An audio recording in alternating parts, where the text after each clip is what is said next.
Guys, ये video एक summary video है इस चैप्टर की। इस चैप्टर में हमने क्या क्या पढ़ा है। हमने सबसे पहले इफ़ स्टेटमेंट के बारे में पढ़े, फिर एल्स, फिर पास इस कीवर्ड के बारे में पढ़े, फिर एल्स इफ के बारे में पढ़े और फिर नेस्टेड इफ एल्स को यूज़ होता है वो पढ़े। उसके बाद हम वाइल लूप के बारे में पढ़े, इनफाइनाइट लूप के बारे में पढ़े, रेंज फंक्शन के बारे में पढ़े, फॉर लूप के बारे में पढ़े और उसके बाद हम ब्रेक कीवर्ड और कंटिन्यू कीवर्ड के बारे में पढ़े। हमने इस चैप्टर में कई सारे चीज़ कवर किए हैं और ये सारे बहुत ज़्यादा इंपॉर्टेंट चीज़ है। ये चीज़ आपको प्रोग्रामिंग में मालूम होना ज़रूरी ही है। तो हम सबसे पहले बात करते हैं इफ़ स्टेटमेंट की। हम एक वेरिएबल लेते हैं नेम इज़ इक्वल टू लेते हैं हर्ष। अब अगर हमें चेक करना है कि हमारे नेम में हर्ष है या नहीं, तो हम कैसे चेक कर सकते हैं? हम इफ़ स्टेटमेंट को यूज़ करते हैं। इफ़ स्टेटमेंट कंडीशन चेक करने के लिए ही बना है। तो if name is equal to Harsh, अगर मैंने ऐसा किया और उसके बाद इफ स्टेटमेंट के बाद हम यहाँ पे प्रिंट करवाए यस यू आर हर्ष, अब इसे रन किया मैंने अगर, तो ये देखिए यस यू आर हर्ष। मैं इसे कोड को क्लियर करता हूँ।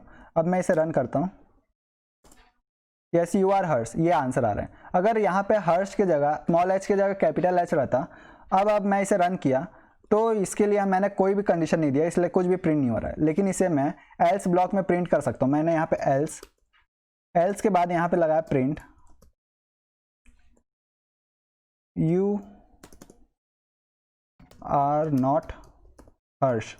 अगर मैं ये लिखा तो अब मैं इसे सेव करके रन किया तो देखिए यू आर नॉट हर्ष आया। यू आर नॉट हर्ष इसलिए आया क्योंकि अगर यहाँ पे हर्ष है लेकिन हर्ष कैपिटल लेटर में है, तो इफ़ स्टेटमेंट में हर्ष एच स्मॉल लेटर में है, तो इफ़ स्टेटमेंट वाला कंडीशन फॉल्स हो जाएगा।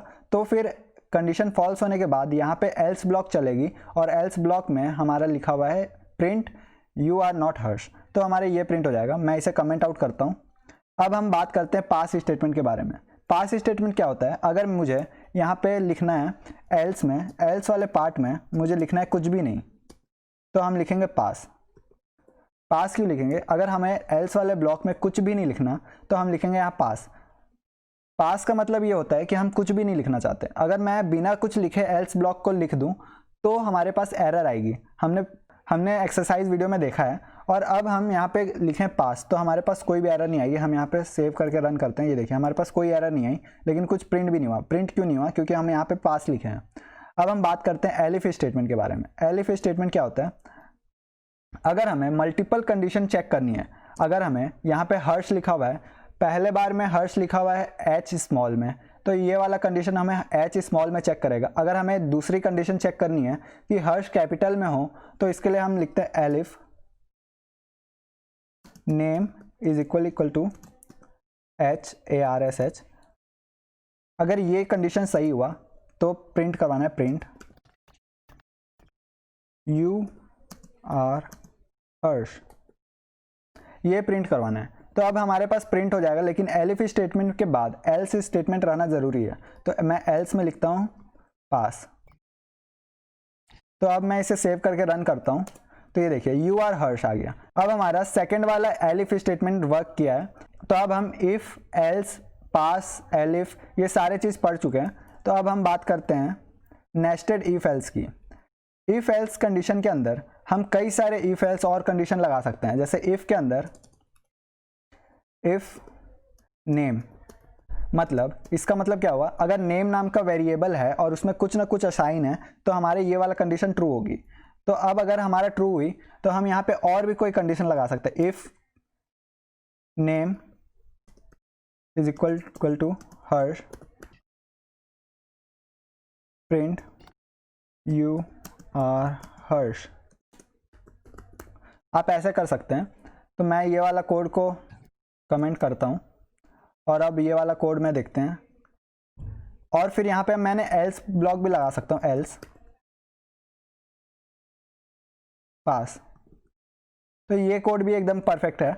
इसमें हम क्या किए, इफ़ स्टेटमेंट के अंदर हम कई सारे इफ़ लगाए। अब हम चाहें तो इस इफ़ स्टेटमेंट के अंदर भी कई सारे इफ़ लगा सकते हैं। अगर हम चाहें तो यहाँ पे लगा सकते हैं if name equals to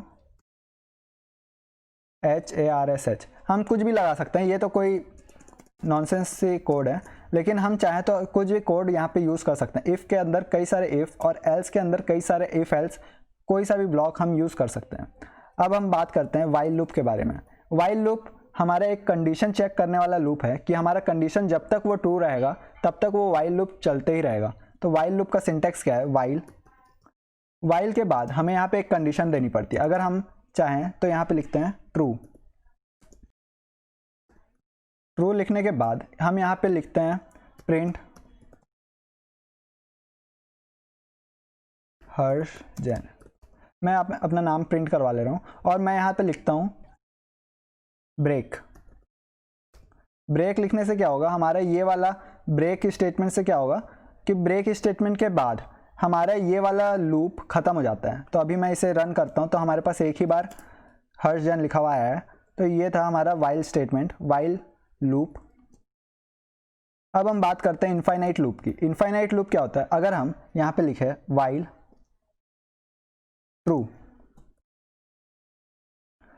true के बाद हम यहाँ पे प्रिंट कुछ करवाए, प्रिंट हर्ष। ओके, तो अब हम बिना इंक्रीमेंट या बिना ब्रेक स्टेटमेंट डाले इसे रन कर दिए तो ये हमारा इनफाइनाइट लूप लगेगा। इनफाइनाइट लूप हमेशा ये चलते ही जाएगा, मतलब कभी भी इनफाइनाइट लूप का कंडीशन फॉल्स होगा ही नहीं, तो ये हमेशा चलते ही जाएगा। अगर हमें इसे एग्जिट करना तो हम Ctrl+C दबाएंगे। Ctrl+C दबाने के बाद हमारा ये एग्जिट हो जाएगा। अब था यही था वाइल लूप। वाइल लूप के बाद हम बात करते हैं रेंज फंक्शन की। रेंज फंक्शन हम फॉर लूप में यूज़ करते हैं। फॉर लूप में यूज़ कैसे करते हैं, जब हमें किसी भी रेंज का वैल्यू लेना है। जैसे हम यहाँ पे फॉर लूप बताते हैं। फॉर लूप क्या होता है, फॉर आई इन रेंज के बाद हम ब्रैकेट के अंदर लिखते हैं आर्ग्यूमेंट। सबसे पहला आर्ग्यूमेंट रहता है कि हमें कहाँ से स्टार्ट करनी है, तो हमें 1 से स्टार्ट करनी है और हमें कहाँ तक जानी है। अगर हमें 100 तक जाना है तो हम यहाँ 100 लिखेंगे। उसके बाद हम थर्ड आर्ग्यूमेंट भी पास कर सकते हैं जो कि होता है स्टेप आर्ग्यूमेंट। हम यहाँ पे पास करते हैं 5 का स्टेप आर्ग्यूमेंट। रेंज फंक्शन क्या करेगा, रेंज फंक्शन फॉर लूप को बताएगा कि आपको 1 से लेके 100 तक जाना है, लेकिन 5 के इंक्रीमेंट में। आप चाहें तो इसमें कोई सा भी एक आर्ग्यूमेंट पास कर सकते हैं, 2 आर्ग्यूमेंट पास कर सकते हैं या तीनों आर्ग्यूमेंट पास कर सकते हैं। तो अब हम इसमें कोलन लगा के लिखते हैं प्रिंट आई, मतलब आई का ही वैल्यू प्रिंट करवा देते हैं। तो अब मैं इसे रन करवाता हूँ। ये देखिए हमारे पास 1 से शुरू हुआ और 5 के इंक्रीमेंट के बाद ये 96 तक गया, क्योंकि 96 के बाद 5 का इंक्रीमेंट करेंगे तो 101 हो जाएगा और 101 हमारे रेंज फंक्शन में है ही नहीं। तो ये था हमारा फॉर लूप। तो ऐसे हम फॉर लूप को यूज़ कर सकते हैं और रेंज फंक्शन के अंदर। और अगर ज़रूरी नहीं कि हम फॉर लूप के अंदर में एक ही स्टेटमेंट लिखें, हम चाहें तो कई सारे कोड फॉर लूप के अंदर ही लिख सकते थे। उसके बाद हम बात करते हैं कंटिन्यू और ब्रेक स्टेटमेंट के बारे में। कंटिन्यू और ब्रेक स्टेटमेंट के लिए फिर से हम एक फॉर लूप लेते हैं। फॉर आई इन रेंज 1 से लेके 100, 5। हम 5 के इंक्रीमेंट करते हैं वापस से। अब हम करना क्या चाहते हैं, अगर हमारा वैल्यू आई का 50 के बराबर हुआ, 50 अगर हुआ तो हमें ब्रेक कर जाना है। ब्रेक कर जाना है मतलब इस फॉर लूप से बाहर निकल जाना है। तो हम उसके लिए यूज़ करेंगे ब्रेक स्टेटमेंट। हम यहाँ लिखते हैं if I is equal to 50। अगर 50 के बराबर हुआ आई तो हमें क्या करना है, ब्रेक। तो अब हम इसे सेव करके रन करते हैं। तो अभी हमारे पास पूरा का पूरा आउटपुट आएगा, क्योंकि यहाँ पे 50 के बराबर का वैल्यू है ही नहीं। तो हम यहाँ पे 51 कर देते हैं, 51। अब सही आएगा। अब 51 के बाद हमारा प्रिंट होगा ही नहीं। हम यहाँ पे प्रिंट करवाते हैं पहले, प्रिंट आई। अब हम इसे रन करते हैं।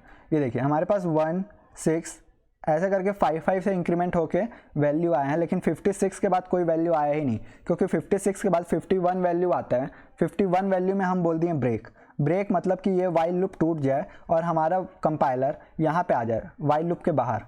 तो हम इस काम के लिए ब्रेक स्टेटमेंट का यूज़ करते हैं। और ब्रेक स्टेटमेंट को हम गेम में भी, अपने नंबर गेसिंग गेम में भी यूज़ किए हैं, तो आप उसमें और अच्छे से समझ सकते हैं। अब हम बात करते हैं कंटिन्यू स्टेटमेंट के बारे में। अगर हम ये चाहें कि अगर हमें 1 से लेके 100 तक का प्रिंट चाहिए 5 के इंक्रीमेंट होके, लेकिन हमें सिर्फ और सिर्फ 51 वाला जो वैल्यू है वो नहीं चाहिए, तो हम उसके लिए यूज़ करते हैं कंटिन्यू स्टेटमेंट को यूज़ करने से क्या होता है कि हमारा 51 अगर आई का वैल्यू हुआ तो फिर से ये वाला स्टेटमेंट देख के ये प्रिंट नहीं करेगा, प्रिंट करने के अलावा ये यहाँ चल जाएगा और फॉर लूप एग्जीक्यूट होगा, तो ये करेगा हमारा कंटिन्यू स्टेटमेंट। तो अब हम इसे रन करते हैं, तो हमारा 51 को छोड़ के सारा वैल्यू प्रिंट हो चुका है इस सीरीज़ का। तो ये था हमारा ब्रेक स्टेटमेंट और कंटिन्यू स्टेटमेंट। आई होप आपको सारा चीज़ समझ में आ गया होगा, सारे कॉन्सेप्ट समझ में आ गए होंगे, और अगर समझ नहीं आए तो आप इसको समझने के लिए मेरा एक्सरसाइज सॉल्व कर सकते हैं। Thank you for watching this video and please like my video and subscribe to my channel for more quality content.